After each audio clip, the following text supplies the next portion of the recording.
السلام عليكم ورحمة الله وبركاته. إن الحمد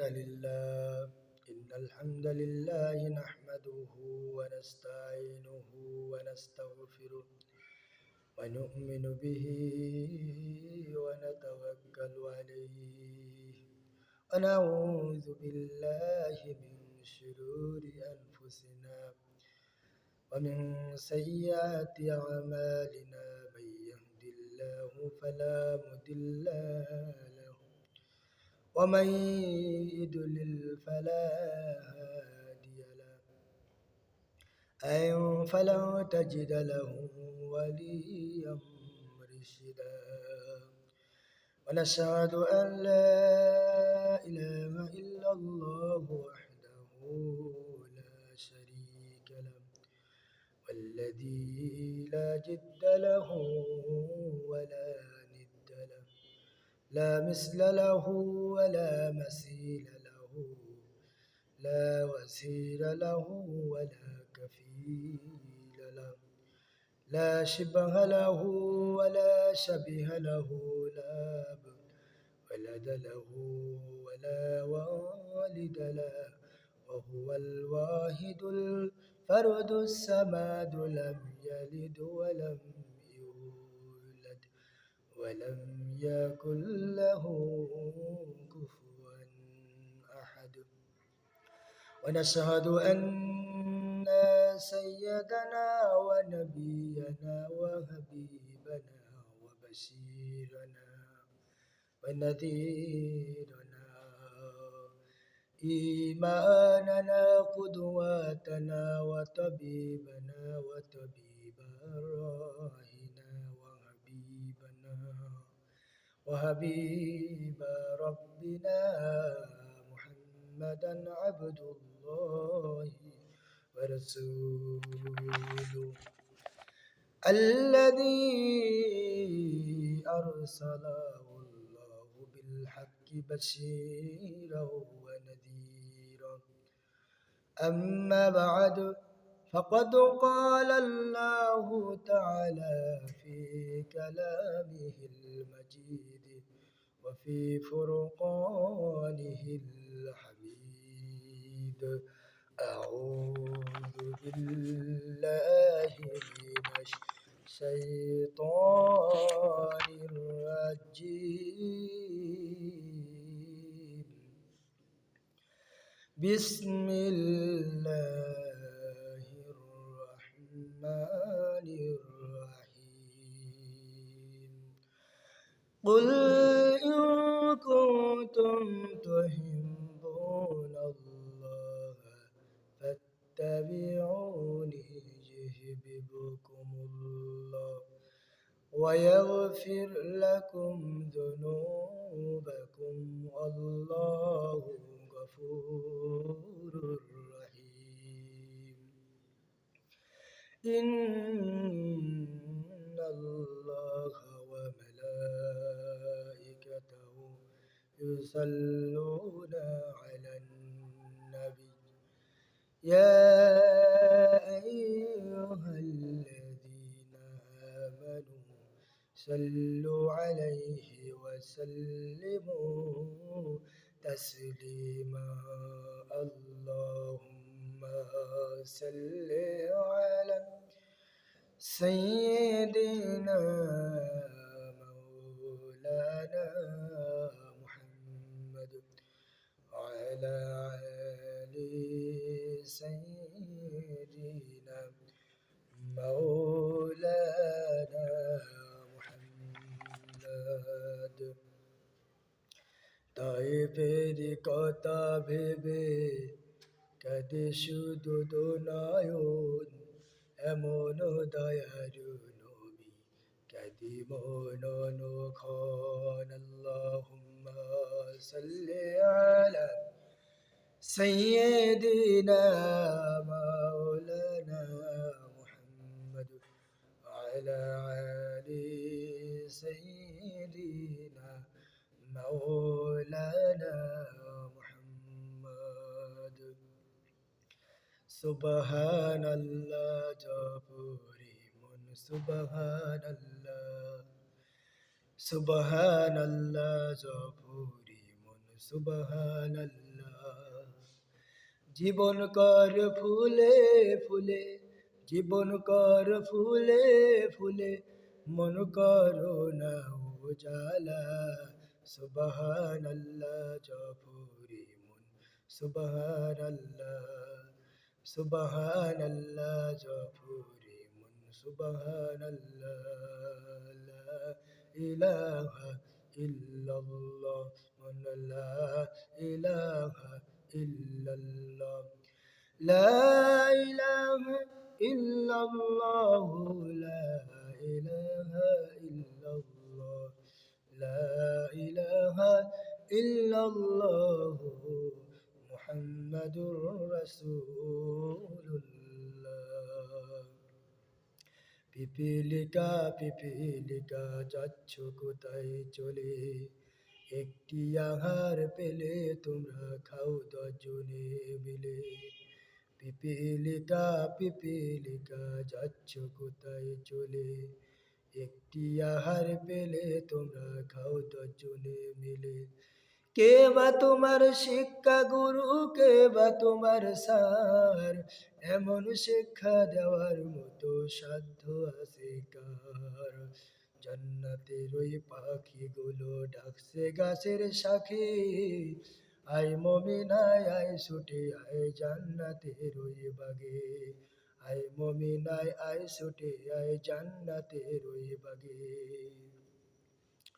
সকল প্রশংসার একমাত্র মালিককে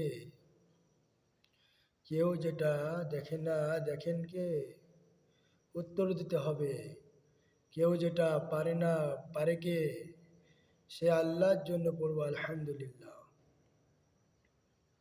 সবাই আমার সাথে পড়ুন রব্বানা লাকাল হামদ হামদান কাসীরান মুবারাকান ফীহি ইয়া রব্বি লাকাল হামদ কামা ইয়ানবাগি লিজালালি ওয়াজহিকা ওয়া আযীমি সুলতানিক লাকাল হামদু বিল ঈমান লাকাল হামদু বিল কুরআন লাকাল হামদু বিল ইসলাম আমরা কার প্রশংসা করলাম সবসময় প্রশংসা করব কার আল্লাহ রব্বুল আলামিন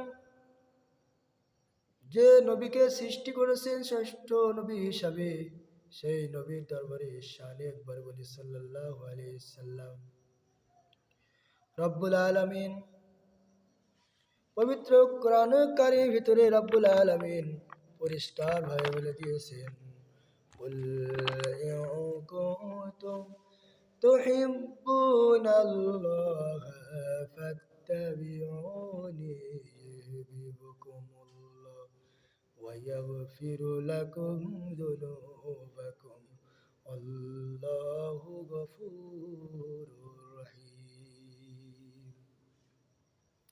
হে নবী আপনি বলে দিন তোমরা যদি আল্লাহকে ভালোবাসতে চাও তবে আমাকে অনুসরণ করো আল্লাহ তোমাদের ভালোবাসবেন এবং তোমাদের অপরাধগুলো ক্ষমা করে দিবেন আল্লাহ তাআলা অত্যন্ত ক্ষমাশীল ও পরম দয়ালু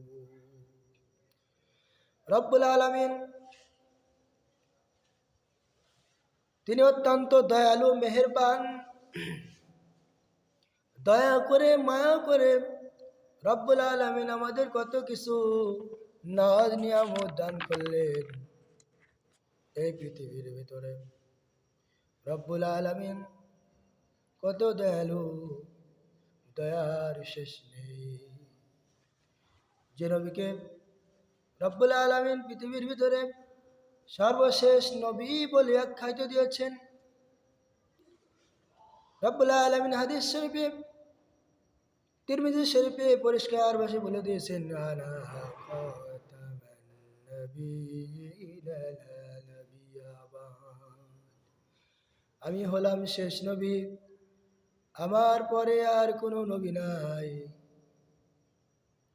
আমার পরে যদি কেউ নবী হইতো তাহলে হইতো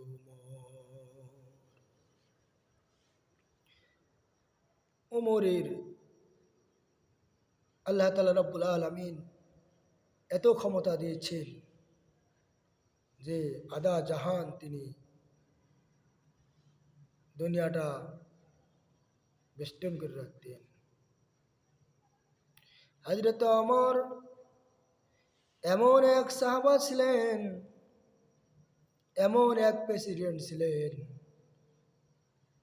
যে ধুলের তপ্তে বসে তিনি রাজ্য চালাইতেন। হযরত ওমর রাতের অন্ধকারে নিজের এলাকায় ঘুরে ঘুরে দেখতেন কোন বাড়িতে খাবার আছে, কোন বাড়িতে নাই। রাতের আধারে তিনি সব কিছু দেখে বেড়াইতেন। একদিনের ঘটনা, যুদ্ধের ময়দানে হযরত ওমর রাদিয়াল্লাহু তাআলার সঙ্গে এক সাহাবা শহীদ হয়ে গেলেন। শহীদ হওয়ার পর দুইটা কন্যা স্ত্রী সহ রেখে গেলেন দুনিয়াতে। তার স্ত্রীর বাড়িতে কোনো খাবার নেই, ছেলে সন্তানগুলো খোদার জন্য কাঁদতেছিলেন। মা সান্ত্বনা দিয়ে বলে, বাচ্চা একটু থামো, তোমাদের খাবার হয়ে যাবে এখনই। এই বলে মা চোলায় হাঁড়িতে কিছু পানি দিয়ে গরম করতে শুরু করলেন। 5 মিনিট নয়, 10 মিনিট নয়, আধা ঘন্টা নয়, ঘন্টার পরে ঘন্টা চলে যায়, তবুও চোলাই থেকে হাঁড়ি নামায় না। সন্তানরা বলে, আম্মা গো, খিদে আর সহ্য করতে পারছি না, কি কারণে আমরা এত কষ্ট করছি। বলছে, বাবা গো, আর একটু থামো, একটু পরে তোমাদের খাবার হয়ে যাবে, সেই খাবার তোমরা খাবে। এই বলে তিনি অর্ধেক রাত পার করে দিলেন। হযরত ওমর রাদিয়াল্লাহু তাআলা আনহু আড়াল থেকে দেখলে করুণ কাহিনী। দেখার পর নিকটে আসলেন, এসে মাকে জিজ্ঞাসা করলেন, মা তুমি চুলায় কি রান্না করছো? মা চোখের পানি ছেড়ে দিয়ে বলল, আমার স্বামী হযরত ওমর রাদিয়াল্লাহু তাআলা আনহুর সঙ্গে আমার স্বামী যুদ্ধের ময়দানে গিয়েছিলেন, শহীদ হয়ে গিয়েছিলেন। শহীদ হওয়ার পর আমার ঘরে কোনো খাবার ছিল না, খাবার নাই। আমি সন্তানদেরকে সান্ত্বনা দেওয়ার জন্য চুলায় কিছু পানি দিয়ে আমি জ্বালাচ্ছি, যাতে আমার সন্তানরা সান্ত্বনা পায়। হযরত ওমর রাদিয়াল্লাহু তাআলা আনহু চোখের পানি ছেড়ে দিলেন, বললেন, মা তুমি একটু দাও, আমি কিছু ব্যবস্থা করতে পারি কিনা দেখি। সঙ্গে সঙ্গে হযরত ওমর রাদিয়াল্লাহু তাআলা বাইতুল মালের দিকে চলে গেলেন। দারোয়ানকে বললেন, দারোয়ান গেট খোলো। দারোয়ান সঙ্গে সঙ্গে গেট খুলে দিলেন। ঘরের ভিতর হইতে এক বস্তা আঠা তিনি দারোয়ানকে বললেন, আমাকে একটু উঠায় দাও। দারোয়ান বলল, না, আমার মাথায় দিন। হযরত ওমর রাদিয়াল্লাহু তাআলা আনহু চোখে পানি ছেড়ে দিয়ে বললেন, রব্বুল আলামিন যদি কিয়ামতের ময়দানে আমাকে ধরেন যে ওমর তোমার সাথে যুদ্ধের ময়দানে গিয়েছিল, শহীদ হয়েছিল, তুমি কোনো খোঁজ খবর নাও নাই, আর তারা কষ্টের ভিতর রয়েছে, ও খাদেম আমার মাথায় বস্তাটা উঠে দাও। হযরত ওমর রাদিয়াল্লাহু তাআলা আনহু বস্তা নিয়ে কাঁধে নিয়ে হাঁটতে শুরু করলেন। আস্তে আস্তে আস্তে আস্তে মায়ের কাছে পৌঁছে গেলেন। বললেন, মা আটার বস্তাটা খুলেন। আটার বস্তাটা খুললেন। হযরত ওমর রাদিয়াল্লাহু তাআলা আনহু কিছু আটা বের করে দিলেন। মা রান্না করলেন, ছেলে সন্তানদেরকে উঠাইলেন, তারা খাইলেন, মা খাইলেন। খাওয়া দেখে হযরত ওমর রাদিয়াল্লাহু তাআলা আনহু চোখের পানি ছেড়ে দিয়েছেন। মা আনন্দিত হলেন, সন্তানরা আনন্দিত হলেন। দেখে হযরত ওমর রাদিয়াল্লাহু তাআলা আনন্দিত হলেন। বললেন, মা আগামীকাল তুমি বাইতুল মালে যেও, তোমার নামে কিছু ভাতা ব্যবস্থা করতে পারি কিনা দেখবো। মা বললেন, বাবা ঠিক আছে, আগামীকাল আমি যাব বাইতুল মালে। আগামীকাল যখন সকাল হয়ে গেল, বাইতুল মালের বিচারপতি হযরত ওমর রাদিয়াল্লাহু তাআলা আনহু বসে গেলেন। খাদেমরা তারা নিজ নিজ কাজে দায়িত্ব নিয়ে তারা বসে গেলেন। হযরত ওমর রাদিয়াল্লাহু তাআলা আনহু খাদেমকে পাঠাইয়া দিলেন, বললেন, যাও অমুক ঘরে এক মা না খেয়েছিলেন, তার বাড়িতে যাও, ডেকে নিয়ে আসো, বাইতুল মাল থেকে কিছু দিতে পারে কিনা, ব্যবস্থা করতে পারে কিনা দেখিয়ে। হযরত ওমর রাদিয়াল্লাহু তাআলা আনহু তিনি বসে আছেন, এমন সময় ওই মা আসলেন। এসে দেখলেন যে সিংহাসনে যে বসে আছেন সে হচ্ছে ওমর। মা চোখের পানি ছেড়ে দিয়ে হাউ মাউ করে কাঁদতে লাগলেন আর বললেন, আমি না জেনে আপনাকে আমি কত গালমন্দি করেছি, আমাকে ক্ষমা করিয়া দিন। হযরত ওমর রাদিয়াল্লাহু তাআলা আনহু চোখের পানি ছেড়ে দিয়ে বললেন, মা তোমার ক্ষমা চাওয়ার কিছু নাই, আমি ওমর কোনো খোঁজ খবর নিতে পারি নাই, দোষ তো আমার। হযরত ওমর রাদিয়াল্লাহু তাআলা আনহু ভাতার ব্যবস্থা করে দিলেন।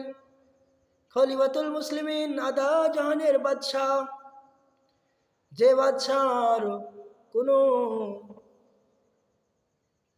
পেয়াদা লাগতো না চলাফেরার সময়, আমার দেশের মন্ত্রীদের জন্য শত শত পুলিশ, শত শত আর্মি বিডিআর সাথে নিয়ে চলাফেরা করে, কিন্তু এমন এক বাদশাহ যে বাচ্চা চলাফেরা করার জন্য কোনো পুলিশ লাগে না, কোনো বিডিআর লাগে না। হযরত ওমর রাদিয়াল্লাহু তাআলা এমন এক ব্যক্তি ছিলেন যে ব্যক্তি বিচারের সময় ন্যায় বিচার করতেন। দুই ব্যক্তি হযরত ওমর রাদিয়াল্লাহু তাআলা আনহুর কাছে এসে বললেন, খলিফাতুল মুসলিমিন, আপনার কাছে বিচার নিয়ে আসছি, আপনি একটু দাঁড়ান। হযরত ওমর রাদিয়াল্লাহু তাআলা আনহু কষ্ট করে কুয়া হইতে পানি উঠাইতেন, কলস ঘাড়ে নিয়ে চলছিলেন। বললেন, খলিফাতুল মুসলিমিন, একটু কলসটা নাবান। বলছে, না না, কি হয়েছে তোমরা বলো। বলছে, না, একটু নাবান। হয়তো ওমর রাদিয়াল্লাহু তাআলা আনহু বললেন, ভাই গো, আপনারা তো কলস নামানোর কথা বলছেন, এই যে জমি দেখছো, এই জমি আমার না। এই কলস নামানোর জন্য যদি কিছু মাটি এই কলসের নিচে লেগে যায়, আর ওই মাটি কিয়ামতের ময়দানে যদি আমি ওমরে ধরে, আমি কোনো জবাব দিতে পারবো না। ওই দুজন ব্যক্তি বলল, খলিফাতুল মুসলিমিন, আমাদের আর বিচারের দরকার নাই, বিচার আমরা পেয়ে গেছি। বললে, কেমন বিচার পেলে তোমরা? বলল, আপনার আচার আচরণ ব্যবহার দেখে, আপনার তাকওয়া দেখে আমাদের বিচার হয়ে গেছে। হযরত ওমর রাদিয়াল্লাহু তাআলা এমন বিচারক ছিলেন। এই জন্য এমন এক সাহাবা, যে সাহাবার শ্রেষ্ঠত্ব নবী সাল্লাল্লাহু আলাইহি সাল্লাম দিয়েছেন, বলেছেন, আমার পরে যদি কেউ নবী হইতো সে হইতো ওমর। দুনিয়াতে আর নবী আসবে না। এই দুনিয়ার ভিতরে যে নবী দাবি নিয়ে আসবে, তাকে মনে করবে কাজ্জাব।